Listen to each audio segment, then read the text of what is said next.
tous et merci de nous retrouver pour l'intégrale de la revue de presse. Vous le savez, aujourd'hui, nous sommes en compagnie du docteur Touré Amidou. Bonjour, docteur. Bonjour, Renaud. Très heureux de vous retrouver. Bon, vous serez un peu indulgent avec le docteur. Il a un gros chat dans la gorge. Absolument. Donc, si sa voix ne sort pas trop, il ne faut pas trop lui en vouloir. Allez, docteur, on commence avec vous aujourd'hui avec la ministre Maria Tokone qui a rencontré les acteurs de l'éducation nationale. Il s'agit de l'intersyndicale qui avait, on se le rappelle, initié un mouvement de grève au début du mois d'avril et les discussions ont repris. Oui, je pense que la ministre Maria Tokone tente de rassurer les syndicats, oui, compte tenu de l'antécédent par rapport à la grève précédente. Oui. Et ce qu'il faut dire, c'est qu'il y a un dialogue direct qui est installé entre la ministre et les syndicats. Oui. Et en même temps, elle sert aussi de médiation entre ces syndicats et le gouvernement. Je pense que s'il y a eu des ponctions ou pas, je pense que c'est le moment pour elle de pouvoir régler cela. Donc, elle leur demande de lui faire confiance parce qu'elle est là pour l'éducation nationale et surtout que bientôt, nous allons donc entrer dans la phase des examens. Oui. Donc, il faut donc apaiser l'éducation nationale. Il faut qu'on rentre dans cette phase d'examen dans la sérénité et donc il faut aplanir toutes les difficultés aujourd'hui qui peuvent un temps soit peu enrayer ou gripper la machine. La machine, justement, vous avez parlé d'apaiser parce que récemment, il y a des enseignants qui, quand ils sont allés prendre leur solde, ont constaté que des ponctions avaient été faites sur leur salaire et bon, ça avait créé encore un autre mouvement qui est en train de se mettre en place et la ministre Maria Tokone vient, mais franchement, pour taire tout cela. Oui, je pense qu'elle a compris et que le moment était arrivé quand même d'accélérer le processus de médiation entre le gouvernement et surtout les syndicats. Processus qu'elle avait déjà mis en route. Hein. Oui, elle avait déjà mis en route. Voilà. Donc, ils ont repris. Donc, aujourd'hui, ce dialogue direct devient donc un élément, un moteur, un outil pour pouvoir vraiment apaiser et concilier les positions pour que nous assistons à une fin d'année apaisé pour des élections, j'allais dire... Bon, je veux dire, pour des examens. Pour des examens, les élections, c'est en octobre. Ah, ouais. Et ça n'a rien à voir avec la ministre Maria Tokone. Voilà. Voilà. Et donc, je crois qu'elle œuvre vraiment à cela pour qu'ils puissent au moins... qu'on leur rétrocède ces ponctions pour vraiment calmer les ardeurs. Mais justement, et comme on le voit ici sur le titre, le gouvernement promet d'examiner la levée des sanctions parce qu'à côté des ponctions qui avaient été faites, on le dit par erreur, pour la plupart, il y a aussi des salaires qui étaient suspendus. Donc le gouvernement décide, à travers cette médiation qui est engagée là, de revoir toutes ces choses-là pour que la sérénité revienne. Dans l'ordre, que la sérénité revienne et surtout que les examens se fassent dans de bonnes conditions. Et les enseignants ont promis de rattraper les heures de cours qui avaient été perdues à l'occasion de la grève. C'est ce qui est important, rattraper les heures perdues. Vous avez remarqué que quand les enseignants font toujours des grèves, quand c'est eux qui mènent la grève, ils font toujours l'effort de rattraper vraiment les heures perdues. Mais justement, rattraper les heures perdues, comme vous l'avez dit, pour que les examens se passent dans de bonnes conditions et surtout que les enfants ne soient pas pénalisés. Voilà, parce que l'objectif, comme l'a dit la ministre Maria Tokone, c'est de faire en sorte que les élèves puissent bénéficier de ce droit-là à l'éducation qui leur est garanti. Allez, docteur, on passe à un autre sujet. Et là, on parlait de justice. Bon, pas forcément on parlait de justice, mais pour le traitement d'une décision de justice qui avait été peut-être mal comprise. Tidiane Thiam est ivoirien. Tidiane Thiam est ivoirien. Oui. Il n'était pas exclusivement ivoirien. Et donc, à un moment donné, quand il renonce à son allégeance à la nationalité française, il redevient ivoirien, exclusivement.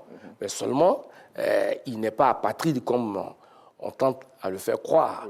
Mais parler d'apatridie de Tidiane Thiam, c'est un véritable cadrage manipulateur, j'allais dire une désinformation, parce que n'étant plus français, il reste ivoirien. Mais docteur, moi j'ai un petit souci, parce que finalement on se perd. On se perd dans cette histoire. Je dis, est-ce que c'est pas parce que justement ça n'avait pas été bien expliqué que finalement d'aucuns ont dit qu'il était apatride, d'autres pas, et là cette activité menée par le représentant du ministère de la Justice hier, mais a pour objectif justement de clarifier la situation, parce que même nous autres souvent on n'y comprenait plus rien. Non, mais justement, le mot apatride sort dans la presse. Oui. Donc c'est pour ça que je parlais de cadrage manipulateur ou cadrage menteur, c'est une désinformation. On vous dit que la binationalité n'existe pas en Côte d'Ivoire. Oui, ça c'est clair. Voilà, ça c'est clair. Dès lors que vous renoncez à la nationalité que vous avez, à votre... La nationalité que vous aviez acquise. Oui, dès lors, vous redevenez ivoirien. Mais seulement lui, son problème, c'est qu'il ne peut pas figurer sur la liste électorale pour la simple et bonne raison. Au moment où il s'inscrit sur la liste électorale, il n'est pas ivoirien exclusivement. Voilà. Et donc, naturellement, quand vous remarquez, nous avons une binarisation du champ politique et une partisanisation du champ médiatique, et tout l'un dans l'autre, il y a une montée, une polarisation des intentions, et donc ce qui donne ce cadrage manipulateur pour donc essayer d'écrire cette atmosphère de tension qui entoure cette élection présidentielle 2025. On ne parle plus... le fait lui-même n'est plus traité comme il se doit, mais c'est plutôt les personnalités qui sont mises en jeu. Et donc, il y a plus de jeu qu'il n'y a d'enjeux expliqués Mais, docteur, vous conviendrez avec moi que la nature ayant horreur du vide, je veux dire, ceux que vous traitez de manipulateurs, mais justement, on saisit cette opportunité-là du fait que les choses n'avaient pas été expliquées à temps pour, comme vous l'avez dit, manipuler. Oui, mais ça avait été expliqué, les journalistes le savent très bien. Donc c'est à dessein. Oui, c'est à dessein, oui, naturellement, on est dans le champ politique. C'est pour ça que je vous disais, il y a plus de jeux dans l'histoire qu'il n'y a d'enjeux expliqués. Voilà, il faut savoir qu'on cherche toujours à un moment donné de tirer la couverture sur soi.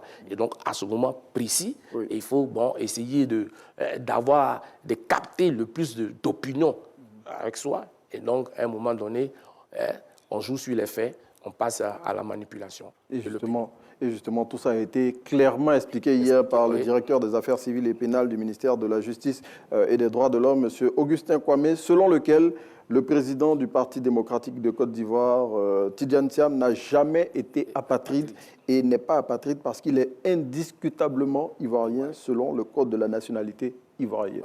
C'est clair pour tout le monde. Voilà qui est clair. Allez, on passe à un autre sujet. Docteur, on part à Boaké. Boaké, où deux infrastructures ont été officiellement inaugurées hier. C'est le CHR et le nouvel hôtel de ville. Le nouveau CHR, qui est flambant neuf. Bon, avec le nouvel ancien CHR, parce qu'il était déjà en activité. Oui, mais voilà, il a été rénové avec un matériel de pointe, de première ou de dernière génération. Voilà, ça fait au moins la fierté encore de cette ville de Boaké. Ajouté, il y avait donc une double célébration, ajouté à l'hôtel de ville. Dieu seul sait que cet hôtel de ville-là a alimenté les conversations à Boaké depuis des lustres. Voilà, il y a tout un mythe autour, il y a toute une légende autour. Et le père Djibo, premier maire de Boaké, avait initié. Il y a 6 ans, le fils a repris. Et enfin, aujourd'hui, le ministre Amadou Koné, avec son leadership dans la région, est arrivé à bout. Et ça fait une autre fierté. Ça donne... Boaké est vraiment dans sa modernisation. Voilà, ça donne fière allure, surtout que ça donne sur le palais sur le boulevard du Carnaval. Voilà, ça participe de la beauté de la ville de Boaké, la renaissance de Boaké sous Amadou Koné. Docteur Touré, qui a une histoire particulière avec la ville de Boaké et qui en parle avec, avec émotion. Et puis, je veux dire, il y a le CHR de Boaké qui était déjà opérationnel, qui a même servi pendant la Coupe d'Afrique des Nations et qui dispose de matériel de pointe, vous l'avez dit, qui va permettre justement de désengorger les autres infrastructures hospitalières plutôt, qui sont dans la zone et qui va permettre surtout aux populations de pouvoir se faire soigner à Boaké. À Boaké, oui. Et vous voyez, la position même géopolitique locale, si je peux m'exprimer ici, permet donc à tous ceux qui sont dans le septentrion ivoirien de descendre juste à Boaké que de venir jusqu'à Abidjan. On gagne en temps, donc ça permet vite de prendre en charge les malades, de les soigner. Et puis bon, je crois que tout le monde y gagne. À côté, juste avant, il y a eu, je crois, le deuxième centre de cardiologie est installé à Boaké. Donc vous comprenez que Boaké, après celui d'Abidjan. Boaké, vraiment commence à prendre vraiment son envol, de vraiment deuxième ville de la Côte d'Ivoire, avec toutes ses infrastructures. Et de capitale de Gbeke aussi. Oui. Et Bouaké maintenant, qui va véritablement porter son nom, de capitale de Gbeke, et dont, je veux dire, le dynamisme va aller croissant, parce que bien évidemment, vous avez noté le leadership du ministre Amadou Koné, qu'on salue, qui aura créé les conditions pour que tout ça puisse être effectif. Allez, coucou aux populations de Bouaké, et surtout bravo encore pour ces deux infrastructures. Docteur, on va chuter pour ce numéro de l'intégrale de la revue de presse à Rome, où, on le sait tous, ce week-end a été marqué par les funérailles du pape François, qui a été justement porté, pas en terre, puisqu'il a été inhumé dans la cathédrale Sainte-Marie-Majeure, la basilique Sainte-Marie-Majeure, mais c'était devant près de 400 000 personnes qui ont assisté à ces funérailles-là. Ça veut dire que c'était là une portée symbolique. Oui. Vous voyez, 50 chefs d'État, 130 pays représentés, une foule immense, et tout ça fait partie de la sacralité du pape. Et puis vous voyez l'hommage rendu par Giovanni Battista, le cardinal, c'est montrer que c'était un personnage engagé, et donc tout ce qu'il a fait elle porte vraiment l'héritage même social chrétien moderne, ce qu'il laisse à l'Église. Parce qu'il était proche des réfugiés, des pauvres, etc. Des personnes une forme de simplicité totale. Un seul mot sur le cercueil, François. Il a vécu dans la sobriété et également, c'est ce que nous avons remarqué, si vous voyez, il y avait un rituel, le parcours, basilique Saint-Pierre, basilique Chapelle Sistine, tout ça, la sacralité de l'endroit. Vraiment, ce pape a vraiment rassemblé beaucoup d'hommes et il y avait en même temps une diplomatie géopolitique présente avec tout ce qu'on a vu. Oui, les présidents américains, français, ukrainiens, en tout cas de nombreux chefs d'État qui ont effectué le déplacement. Oui, ce qu'on a pu aussi remarquer, c'est une forme de périphérie. J'allais dire que l'Afrique est restée à la périphérie. Il y a des chefs d'État africains quand même. Seulement que chez nous, ici, on a été représenté quand même. La Côte d'Ivoire a été représentée par une délégation conduite par le haut représentant du chef de l'État, M.